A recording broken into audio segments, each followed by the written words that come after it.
5번 타자 자유한국당의 중앙선대 대변인이신데, 네, 그리고 상대방 복장을 터뜨리는 약 올리기 기술로는 제가 보기에는 일가를 이루었다. 검사 출신이시고, 그리고 안철수 저격수로 출발했어요. 안철수 저격수로 출발해서 이제는 앞에 걸리면 다 저격하는 정준길 선수 출전했어요.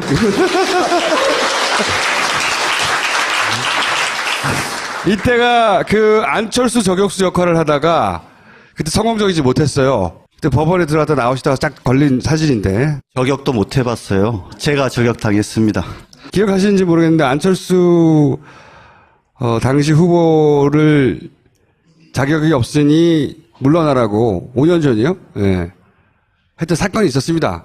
근데 그때 그게 어설프게 진행돼서 되치기 당한 다음에 힌트 하나만 드리면 택시였죠. 하여튼 그런 사건이 있었어요. 다 잊어버렸을 거야. 워낙 많은 사건들이 있었으니까. 그렇게 안철수 저격수로 출발을 했고 지금은 이제 자유한국당에 제가 보기에는 리틀 홍준표다.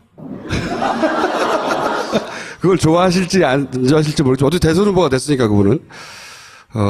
자, 간단합니다. 일단 어제 토론 총평을 잠깐 해주시고 어제 거든 최근의 토론이든 총평해 주시고 그럼 누구 한 사람을 패던 다 패던 상관이 없어요. 저는 일단 지난 토론회가 네거티브보다는 정책 위주로 된 것이 참 긍정적이라고 생각을 합니다. 아무래도 우리 후보 좀 자랑을 하면 유머와 순발력이 돋보이는 토론이었다고 생각하고 네. 제일 재미나게 봤던 거는 그 안철수 후보였어요. 안철수 후보가 얼굴을 마주보고 질문을 하니까 아유 제 얼굴 보고 질문하시네요. 이렇게 웃으면서 말씀하시는 게 되게 기억에 남고요. 또 많은 사실 국민들이 또 늦은 시간까지 하더라도 사실 볼 용의가 있으셨던 것 같은데 아유 난 안 한다 집에 갈란다 그렇게 얘기하시는 모습이 참 유머스러웠던 것 같습니다. 유머 포인트만 짚지 말고 순발력 뭐 이런 소신 상당히 있으셨던 것 같아요. 사실 대한민국의 현재 분위기에서 내가 존경하는 인물이 박정희다 이렇게 얘기하는 거 이거 보통 용기 같고 어려운 거 아니에요? 근데 그런 이야기를 하신 거나 또는 탄핵 재판에 대해서 그 재판 그 결정문에 보면은 우리 법조인의 시각으로 봤을 땐 제가 변호사이기도 하거든요. 그래서 법조인의 시각으로 봤을 때는 좀 납득하기 어려운 부분을 이렇게 지적하는 것도 사실은 우리 홍준표 후보였기 때문에 가능한 게 아닌가 싶고 뭐 정치적인 관점에서 제일 중요하다고 생각하는 거는 사형제 얘기하셨잖아요. 그렇죠? 동성애 얘기하셨고 군 가산점 얘기를 했는데 뭐 여기 계신 분들은 이런 주요 테마에 대해서 어떤 생각 가지시는지 모르겠지만 뭐 요 세 가지가 어떻게 보면 보수적 가치를 가졌다고 생각하는 사람들 입장에서는 상당히 긍정적으로 생각하는 부분입니다. 그래서 그런 후보, 보수를 대표하는 후보로서 안정감 있는 모습을 보여주셨다고 그렇게 생각을 합니다. 그러면 토론회를 가장 못한 사람은 누구였습니까? 저는 안 같습니다. 왜 그렇게 생각하십니까? 그래서 저는 과거에 저랑 악연이 있어서 그런지 이상하게 안철수 후보를 보면 걱정이 돼요. 어떤 걱정이냐면 나름대로 되게 똑똑하고 훌륭한 분이시긴 한데 아직도 들려 물었다. 당신이 무슨 말씀을 하시는데 내공이 좀 부족하다. 열심히 외워서 얘기하는 초등학생 같은 그런 느낌이라서 저기 조금 더 경륜을 보여주셔야 이 떨어지는 지지도를 회복할 텐데 더 떨어지겠구나 그런 걱정이 좀 들더라고요. 오늘 누구를 패시기로 했었어요, 그래서? 저는 문재인 후보를 되게 사랑하기 때문에 사랑의 매를 좀 때리러 왔습니다. 아니, 그건 좀 본인이 선택하시는 건데, 홍준표 후보 쪽에서는 안철수 후보를 공략해야 표를 가져오는 거 아닌가요? 그러니까 우리 문재인 후보 2번 하고요. 안철수 후보 1번 하고. 2번 하고. 문재인 후보에 대해서는 저는 맨 처음 이제 시작된 게 이제 검증인과 네거티브가 참 어떤 차이가 있는지에 대해서 참 어려운 것 같아요. 그렇죠? 각각의 정파적 이익이 있는 입장에서 볼 때는 우리가 공격하는 건 항상 검증이고 상대방이 우리를 공격하는 건 네거티브다. 이제 이렇게 거꾸로 이제 네이밍을 하는데 우리 국민들의 입장에서 봤을 때는 그게 검증이냐 네거티브냐라고 볼 때는 객관적인 팩트가 있느냐, 사실이 있느냐 여부지 이게 중요한 것 같아요. 네, 그런 관점에서 저는 문재인 후보는 맨 처음에 국가관과 안보관이 이제 문제가 됐었던 것 같습니다. 잘 아시겠지만 근데 이제 더 문제가 되는 게 지금 분위기가 좀 바뀐 것 같아요. 그러니까 이건 대북 간 안보 간의 문제가 아니라 국가 지도자로서, 정치 지도자로서 정직하냐, 거짓말을 하고 있느냐, 하고 있지 않느냐, 이 이슈로 바뀐 게 아닌가, 저는 그런 생각이 들거든요. 뭐 잘 아시겠지만 문재인 후보가 뭐 말 바꾸고 회피하고 또 이야기한 것이 거짓말이라는 여러 가지 사실들이 많이 확인된 것 같은데 몇 가지 예를 들면은 북한 인권 결의안 대북 결재 문제예요.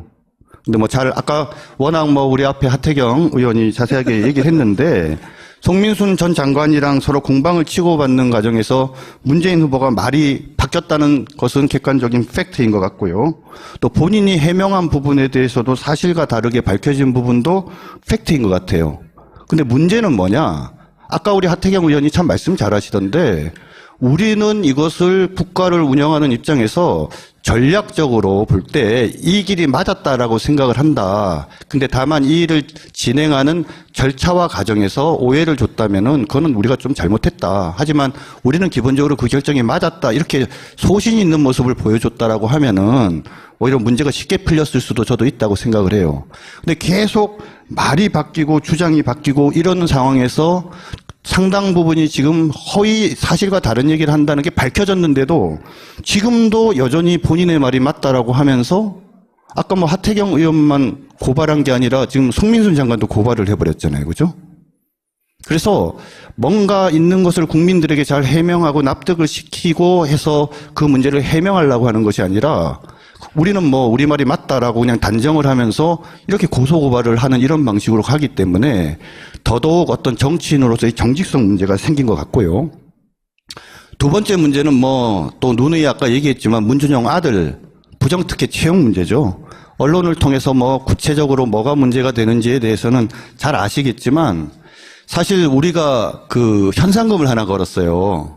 뭘 걸었냐면 혹시 그 공기업이나 공공기관에 본인이 입사원서를 내면서 귀걸이를 하고 입사원 그 사진을 붙여갖고 입사원서 내신 분 있으면 우리한테 좀 알려달라 하고 저희가 냈거든요. 근데 아직까지 아무도 안 들어와요. 그런 문제를 포함해서 여러 가지 지금 이슈 파이팅이 되고 객관적으로 사실과 다른 문제들이 밝혀졌는데도 불구하고 이 부분에 대한 문재인 후보의 대응 역시 이미 다 확인되고 검증된 거라고 얘기하면서 이번에는 또 심재철 의원이랑 하태경 의원을 또 고발해버렸지 않습니까? 그러니까 이런 방식이라든지 그 다음에 특히 저는 문제가 되는 게 이게 노무현 일가 640만 불 뇌물수수 사건이라고 봐요. 리틀 홍준표. 박근혜 전 대통령이 지금 현재 탄핵을 당하고 구속이 된 거에 대해서 한 가지만 말을 덧붙이면 비판받고 비난받을 만한 일입니다. 그런데 사실은 누가 제일 속이 상하냐면 우리 같은 사람이 정말 속상해요. 비유가 적절한지 모르겠지만 마누라가 바람을 핀 거예요. 그토록 믿었던, 정말 가정을 잘 지켜주고 그리고 나를 그토록 사랑해 준다고 믿었던 그런 어떤 부인이 뜻밖에도 바람을 폈는데 그 믿을 수 없는 일이죠. 내 속이 너무 아프고 화가 나요. 그런데 옆집에 수다쟁이 아줌마가 있는 거예요. 그 아줌마가 동네방네 다니면서 내 마누라 바람 폈다라고 막 소문을 내고 다니고 있어요. 그럼 남편이 어떻게 해야 됩니까? 내가 우리 남편 마누라 바람 폈는데 당신이 그런 소리 하면 되냐 이렇게 할 수 없잖아요. 어차피 내 마누라인데 내가 잘못하든 잘못하지 않든지 간에 마누라가 바람을 핀 데는 나한테도 원인이 있으니까 다른 사람한테는 말을 할 수가 없는 겁니다. 그죠? 그러면서 결국은 우리가 그걸 안고 갈 수밖에 없는 어떤 그런 상황이 저는 박근혜 대통령님과 우리 보수 정당인 자유한국당의 관계였다라고 생각을 하고요. 제일 비판을 받았던 게 뭡니까? 박근혜 대통령님이 단돈 한 푼 안 받았다고 하니까 국민들이 분노하고 화났잖아요. 야당뿐만 아니라 국민들이 화가 났어요. 왜? 본인이 받고 안 받고가 뇌물죄가 성립하는 거랑 직접적인 관계가 없거든요. 기타 등등 해서 그래서 뇌물죄가 인정된 상황인데 이 640만 불과 관계돼서 문재인 후보가 하는 얘기가 참 재밌어요. 첫 번째 뭐라고 얘기했습니까? 맨 처음에는 그런 사실 없습니다. 홍 후보 당신이 책임질 겁니까? 이렇게 처음에 얘기를 했잖아요. 그렇죠? 뇌물죄를 구성하는 제일 중요한 요소가 뭡니까? 뇌물죄의 구성하는 요소는 뭐냐면 첫 번째는 대가성이에요. 대가성. 그런데 대통령은 뭐냐면 워낙 권한이 강한 사람이기 때문에 포괄적 뇌물죄라 그래갖고 특별한 청탁이 없어도 무조건 뇌물죄가 인정이 돼요. 그러니까 노무현 대통령과 관계돼서 뇌물죄가 인정되는지 여부는 무슨 청탁이 있었는지 없었는지 여부는 논의의 대상이고 가장 중요하게 마지막 남은 게 뭐냐면 노무현 대통령님께서 거기에 관여를 하셨느냐 안 하셨느냐예요. 그걸 다 참으로 놓고 봐도 노무현 대통령이나 권양숙 여사나 노무현 대통령의 친척이 지금 대통령 하겠다는 게 아니잖아요. 저도 그 질문 대통령 후보가 문재인이지 노무현이 아니잖아요. 조금 있다가 말씀드릴게요. 그 얘기는. 왜냐하면 이제 그럼 이것이 왜 도대체 문재인 후보랑 관련이 있느냐라는 말씀이신 것 같은데 요 얘기만 마저 하고 말씀드릴게요. 마지막 40만 달러와 관련돼서도 역시 박연차 회장이 같은 취지로 얘기를 합니다. 그 다음에 그 과정에 노무현 대통령이 관여됐다라고 볼 수밖에 없는 사정들이 있는 거죠. 그럼 이제 이 질문이 당연히 나오겠죠. 그러면 도대체 문재인 후보는 당시에 본인이 받은 것도 아닌데 왜 책임을 져야 되냐 이 얘기 당연히 나오겠죠. 그렇죠? 근데 제가 거꾸로 한번 질문을 할게요. 자, 문재인 대통령이 혼자 대통령 되는 거예요? 첫 번째. 아니죠. 그렇죠? 문재인을 상징으로 하는 친노, 친문, 우리는 패권주의 세력이라고 표현하는데 그 정치 세력이 정권을 잡는 거죠. 그렇죠? 혼자 되는 게 아니란 말입니다. 자, 그렇다면은 그 정치 세력이 노무현 정부 하에 여러 가지 공과에 대해서 자유로울 수 있습니까? 자유로울 수 없는 거죠. 당연히 공도 계승하고 과도 계승을 해야 돼요. 그런데 나중에 비교를 해보시면 알겠지만 노무현 정권 하에 여러 정책과 현재 문재인 후보가 추진하겠다고 하는 정책은 상당히 유사합니다. 그런 측면에서도 공과를 다 받는 거죠. 문재인 후보는 당시에 노무현 정권에서 자타가 공인하는 2인자 아니었습니까? 그죠? 시민사회 수석, 민정수석 2번의 비서실장까지 하시고 그 누구도 다 인정하는 노무현 대통령의 최측근이었습니다. 근데 그런 분께서 아까도 말씀드렸지만 정상문 총무비서관이 문재인 후보의 직속 부하거든요. 그 사람이 거기서 100만 달러를 받았는데 그런 걸 전혀 몰랐다 하고 얘기할 때 그럼 우리가 그걸 선회해서 맞아 우리 문재인 후보는 훌륭하신 분이고 사슴같이 맑은 눈을 가지신 분이시기 때문에 아마 모르셨을 거야. 과연 이렇게 얘기할 수 있느냐는 거죠. 그래서 같이 나눠 먹었나요? 아니요. 640만 달러를 포함해서 이 문제는 뭐냐면 두 가지예요. 첫 번째는 책임의 문제이기도 하지만 무능력의 문제이기도 합니다. 그것뿐만 아니에요. 말 남김에 좀 더 얘기를 하면은 노무현 전 대통령 그 사돈의 음주 교통사고가 있었지 않습니까? 당시에 민정수석이었거든요. 근데 본인 하나도 몰랐대요. 보고받은 적 없대요. 그래서 본인이 그 책임으로부터 자유로울지 모르겠지만 본인 말대로 하면 본인은 무능한 사람인 거죠. 속을 잘 뒤집죠. 아유, 처음 우리 당 와서 얘기하는 건데 한번 들어봐 주세요. 대한민국을 도박장으로 만들었던 바다 이야기 사건 잘 아실 거예요. 바다 이야기. 그런 사건들이 벌어져서 우리 대한민국 전체가 도박장이 되고 수많은 사람이 가산을 탕진하고 하는 이런 일들이 벌어졌는데 근데 거기에 대해서도 문재인 후보는 나는 전혀 관여한 바 없다 이렇게 얘기를 해요. 혹시라도 대통령이 되면요. 밑에 사람들이 뭐 하는지 모르고 나중에 일이 발생해도 나는 보고받은 적 없어서 모른다 이렇게 말씀하시는 아주 무능한 대통령이 되지 않을까라고 걱정을 많이 하고 있습니다. 안철수의 삶은 한마디로 얘기하면은 가식적인 인생입니다. 사람이 인생을 살면서 점프할 기회들이 있어요. 점프할 기회. 내공이 딱 갖춰져 가지고 마치 토끼가 뛰어오르듯이 점프할 기회가 2번 있었는데 안철수 후보는 자기 인생에서 점프할 기회를 2번을 가져요. 근데 그 2번의 기회가 전부 다 편파적이고 그리고 특혜입니다. 첫 번째 걸 말씀을 드리면 그 사람이 안철수 연구소 안내부로 유명한데 잘 아시겠지만 회사를 코스닥에 상장을 하면요. 갑자기 주가가 확 뛰어갖고 떼부자가 됩니다. 또 다른 점프는요. 그거는 아까 했어요? 민주당에서 굉장히 길게 그다음 했고요. 또 다른 점프는 뭐냐면 본인이 카이스트 석좌 교수가 된 겁니다. 얼마 전에 안철수 교수가 아주 재미난 얘기를 하나 했어요. 카이스트의 석좌 교수가 그리고 카이스트의 부교수인 자기 부인이 서울대 정교수나 본인이 원장으로 가는 이 정도는 수평으로 레벨을 이동한 건데 이게 무슨 특혜냐 이렇게 얘기를 했어요. 그 말 되게 그럴듯한 말이거든요. 그런데 진짜 문제는 뭐냐면 카이스트 교수가 된 겁니다. 왜 제가 이 말씀을 드리냐?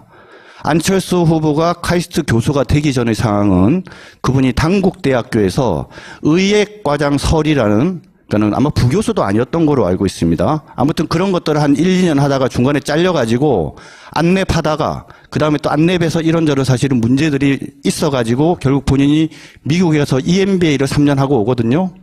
그러게 돌아온 게 2008년도예요. 그러면 봅시다. 카이스트의 석자 교수가 되려면 어떤 조건이 필요하냐면 유명한 저널 등에 최소 40편 이상의 논문을 써야 돼요. 그 다음에 그것을 포함해서 60편 이상의 논문을 써서 그것이 권위가 있다고 인정을 받은 사람이 석자 교수가 되는 겁니다. 논문이 딱 5개 있어요.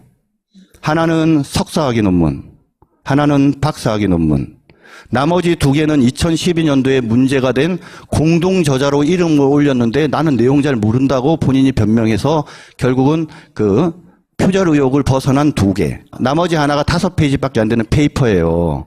이런 사람이 어떻게, 그러니까 정교수가 돼도 특혜예요. 그런데 어떻게 석자 교수가 됐냐? 딱 하나죠. 당시에 그 카이스트에 한 300억 정도를 기부했던 정모라는 회장님이 계시는데 그분이 추천서를 써줬습니다.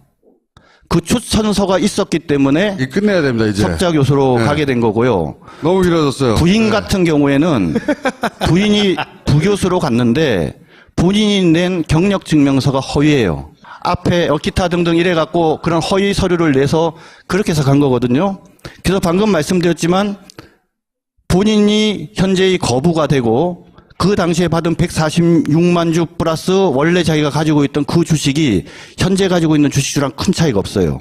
그런 다음에 주식 가격이 계속 오르고 대선에 출마하면서 주가가 오르고 이번 1월부터 3월까지 3달 동안 자그마치 한 2.5배 올랐습니다. 그걸로 인해서 그러니까 얻은 주가 평가 차익이 1,749억 원이나 돼요. 자, 마무리를 하셔야 돼요. 어쨌든, 마무리를. 저는 이번 대선에서 여러 국민들께서도 여기 모이신 분들께서 미래의 대통령이 어떤 분이 되신과 관계되어져서 저는 정말 사실관계를 잘 따져보시는 그런 어떤 현명한 유권자들이 되시길 바라고요. 저는 꼭 우리 홍준표 후보를 찍어달라고 그렇게 말씀을 드리지는 않습니다. 하지만 그래도 지금까지 이런 사실관계에 관한 의혹들 또는 거짓말하고 정직하지 못하다는 이런 부분에 대해서는 적어도 홍준표 후보가 자유롭다는 점에 대해서는 잘 기억해 주셨습니다. 아직 할 얘기가 남았는데. 자.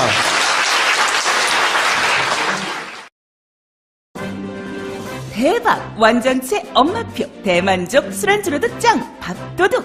이상은 서부농산 2단체 김치의 구매 후기에 등장하는 별명들입니다. 딴지마켓이 강력 추천합니다. 서부농산 이담채 김치는 맛과 가격, 위생과 정성 그 모든 것이 완벽한 김치의 끝판왕입니다. 절임 배추와 김치 속도 만나보세요. 이담채. 이게 중요한 것 같아요. 네, 그런 관점에서 저는 문재인 후보는 맨 처음에 국가관과 안보관이 이제 문제가 됐었던 것 같습니다. 잘 아시겠지만. 근데 이제 더 문제가 되는 게 지금 분위기가 좀 바뀐 것 같아요. 그러니까 대북관 안보관의 문제가 아니라 국가 지도자로서, 정치 지도자로서 정직하냐, 거짓말을 하고 있느냐, 하고 있지 않느냐, 이 이슈로 바뀐 게 아닌가, 저는 그런 생각이 들거든요.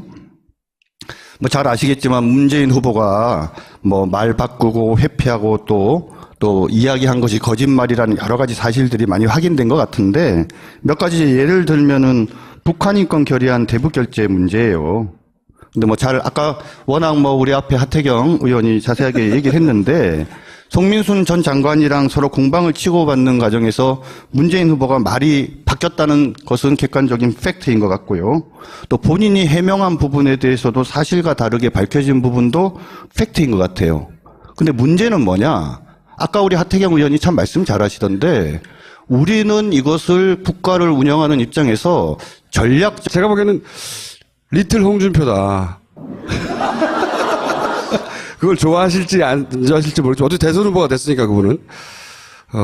자, 간단합니다. 일단 어제 토론 총평을 잠깐 해주시고 어제 거든 이제 최근의 토론이든 총평해 주시고 그럼 누구 한 사람을 패던 다 패던 상관이 없어요. 저는 일단 지난 토론회가 네거티브보다는 정책 위주로 된 것이 참 긍정적이라고 생각을 합니다. 뭐 아무래도 우리 후보 좀 자랑을 하면 유머와 순발력이 돋보이는 토론이었다고 생각하고 제일 재미나게 봤던 거는 그 안철수 후보였어요. 안철수 후보가 얼굴을 마주보고 질문을 하니까 아유 제 얼굴 보고 질문하시네요 이렇게 웃으면서 말씀하시는 게 되게 기억에 남고요. 또 많은 사실 국민들이 또 늦은 시간까지 하더라도 사실 볼 용의가 있으셨던 것 같은데 아유 난 안 한다 집에 갈란다 그렇게 얘기하시는 모습이 참 유머스러웠던 것 같습니다. 유머 포인트만 짚지 말고 순발력 뭐 이런. 소신 상당히 있으셨던 것 같아요. 사실 대한민국의 현재 분위기에서 똑똑하고 훌륭한 분이시긴 한데 아직도 들려 물었다. 당신이 무슨 말씀을 하시는데 내공이 좀 부족하다. 열심히 외워서 얘기하는 초등학생 같은 그런 느낌이라서 저기 조금 더 경륜을 보여주셔야 이 떨어지는 지지도를 회복할 텐데 더 떨어지겠구나 그런 걱정이 좀 들더라고요. 오늘 누구를 패시기로 했었어요, 그래서? 저는 문재인 후보를 되게 사랑하기 때문에 사랑의 매를 좀 때리러 왔습니다. 아니, 그건 좀 본인이 선택하시는 건데, 홍준표 후보 쪽에서는 안철수 후보를 공략해야 표를 가져오는 거 아닌가요? 그러니까 우리 문재인 후보 2번 하고요. 안철수 후보 1번 하고. 문재인 후보에 대해서는 저는 맨 처음 이제 시작된 게 이제 검증인과 네거티브가 참 어떤 차이가 있는지에 대해서 참 어려운 것 같아요. 그렇죠? 각각의 정파적 이익이 있는 입장에서 볼 때는 우리가 공격하는 건 항상 검증이고 상대방이 우리를 공격하는 건 네거티브다. 이제 이렇게 거꾸로 이제 네이밍을 하는데 우리 국민들의 입장에서 봤을 때는 그게 검증이냐 네거티브냐라고 볼 때는 객관적인 팩트가 있느냐 사실이 있느냐 여부. 5번 타자 자유한국당의 중앙선대 대변인이신데, 네, 그리고 상대방 복장을 터뜨리는 약 올리기 기술로는 제가 보기에는 일가를 이루었다. 검사 출신이시고, 그리고 안철수 저격수로 출발했어요. 안철수 저격수로 출발해서 이제는 앞에 걸리면 다 저격하는 정준길 선수 출전했어요.